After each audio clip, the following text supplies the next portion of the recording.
মনে হলো আমি একা এক অদৃশ্য শক্তির টানে এগিয়ে যাচ্ছি।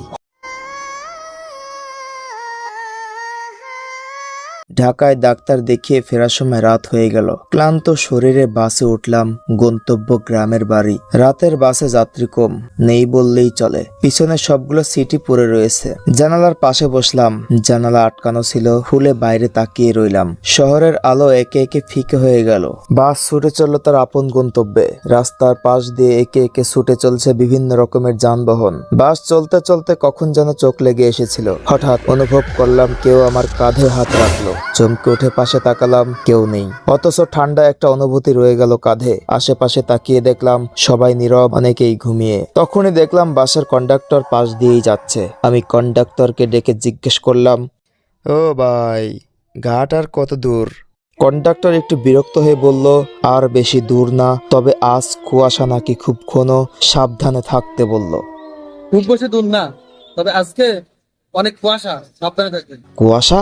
আমি জানালা দিয়ে বাইরে তাকালাম, কিন্তু আশ্চর্যের বিষয়, বাইরে কোনো কুয়াশা নেই। সবকিছু পরিষ্কার, শুধু অন্ধকার আর নিস্তব্ধতা। বুকের ভেতর এক অজানা অস্বস্তি কাজ করছিল, যেন কিছু একটা ঠিক নেই। আমি আবার কন্ডাক্টরের দিকে তাকালাম, তাকিয়েই চমকে উঠলাম। এ কি? তার চোখ দুটো অস্বাভাবিকভাবে জল জল করছে, আর সে আমার দিকে তাকিয়ে মুস্কি মুস্কি হাসছে। আমি অন্যদিকে মনোযোগ দিলাম, ভাবলাম হয়তো ক্লান্ত শরীরে আমার চোখ ভ্রম হচ্ছে। এভাবেই কিছুক্ষণ কেটে গেল। অনেকক্ষণ পর বাস নদীর ঘাটে পৌঁছালো। বাস থেকে নেমে চারিদিকে তাকালাম। সাধারণত এই সময় ঘাটে অনেক মানুষ থাকে, কিন্তু আজ আশেপাশে কেউ নেই। পুরো ঘাটে শুনশান নীরবতা বিরাজ করছে। না কোনো যানবাহন আছে, না কোনো মানুষ। পুরো ঘাটে আমি একজন। ভিতরে ভয় কাজ করছিল। আস্তে আস্তে নিচের দিকে নামতে লাগলাম। দূরে ফেরিটা অপেক্ষা করছে, কিন্তু তেমন কোনো আলো জ্বলছে না। কেমন যেন ফাঁকা, নীরব একটা পরিবেশ। আমি ধীর পায়ে এগিয়ে গিয়ে ফেরিতে উঠলাম।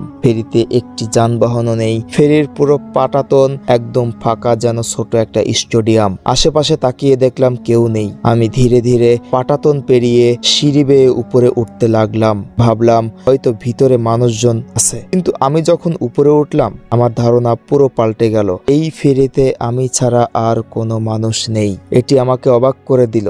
অন্তত কেউ একজন তো থাকবে, যাত্রী না হোক, ফেরির লোকজন তো থাকবে, অথচ কেউ নেই। আমি সব জায়গা ঘুরে ফিরে দেখলাম, না, পুরো ফেরিতে আমি ছাড়া কেউ নেই। সবচাইতে আশ্চর্যের বিষয় হলো, আমি ফেরিতে ওঠার পরই ফেরি ছেড়ে দিয়েছে। না কোনো যাত্রী, না কোনো যানবাহন। মনে হচ্ছিল এই ফেরি শুধুমাত্র আমাকে নেওয়ার জন্যই ঘাটেছিল। ফেরি ধীরে ধীরে মাঝ নদীতে চলতে লাগলো। কোনো শব্দ নেই, কোনো ইঞ্জিনের গর্জন নেই।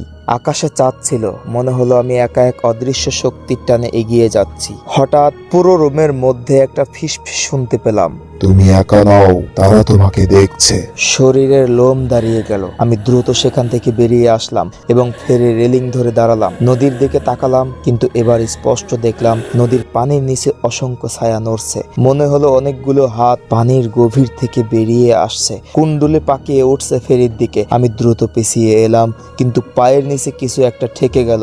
নিচের কাঠের তক্তার মাছ দিয়ে যেন কারো হাত বেরিয়ে আসলো। আতঙ্কে লাফ দিয়ে সরে গেলাম। আমার গলা শুকিয়ে গেল। আমি তাড়াতাড়ি দোয়া পড়তে লাগলাম, কিন্তু কেমন যেন মনে হলো শব্দগুলো আটকে যাচ্ছে। ফেরির বাতাস ভারী হয়ে আসছিল, নিঃশ্বাস নিতে কষ্ট হচ্ছিল। চারিদিকে ঘন অন্ধকার। মনে হলো ফেরির ভিতরে আর কিছুই নেই, কেবল এক শূন্যতা ছাড়া। হঠাৎ ফেরির লাইট জ্বলে উঠলো। আশেপাশে মানুষের কোলাহল শোনা গেল। আমি বিস্ময়ে তাকিয়ে দেখলাম ফেরির পাটাতনে গাড়ি ভরপুর, অথচ আমি ফেরিতে ওঠার পরেই ফেরি ছেড়ে দিয়েছিল। কিন্তু তখন ফেরিতে একটি যানবাহনও ছিল না। কিন্তু মুহূর্তের মধ্যেই এত যানবাহন কিভাবে আসলো? আমি ফিরে তাকালাম সেই রুমের দিকে, যেখানে আমি প্রথমে এসেই পুরো ফাঁকা দেখেছিলাম। সেখানে দেখছি কয়েকজন লোক খোশ গল্পে মেতে আছে, অথচ কিছুক্ষণ আগেই এই রুম পুরো ফাঁকা ছিল। রানিং ফেরিতে এত লোক কিভাবে আসলো আমার মাথায় কাজ করছিল না। লোকগুলো স্বাভাবিকভাবে এমন ভাবে কথা বলছিল যেন কিছুই হয়নি। বাড়ি ফেরা হবে তো, নাকি অন্য কিছু। অবশেষে ফেরি তীরেতে ভিড়লো। ভয়ে কাঁপতে কাঁপতে তীরে নামলাম। নেমেই ছুটতে লাগলাম। শুকনো মাটিতে পা রাখতেই মনে হলো বেঁচে ফিরেছি। তারপর আর কিছুই ঘটেনি। স্বাভাবিক অবস্থাতেই বাড়ি ফিরেছিলাম, কিন্তু মনের মধ্যে খটকা লেগেছিল সেই ঘটনাটি কি শুধুই ভ্রম ছিল, নাকি আসলেই আমার সাথে অন্য কিছু হয়েছিল? সেই ফেরিটি কি আসলেই ফেরি ছিল, নাকি ছিল কোনো এক অলৌকিক ফেরি?